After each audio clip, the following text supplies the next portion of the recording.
You ask Tiger to solve. This deals with linear equations with one unknown. The final result is z equals -1/5. Let's solve it step by step. Group all constants on the right side of the equation. Subtract 4/5 from both sides. Combine the fractions. Combine the numerators. Reduce the zero numerator. Simplify the arithmetic. Combine the fractions.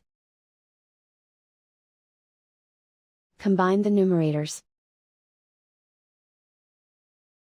And so the final result is z equals -1/5.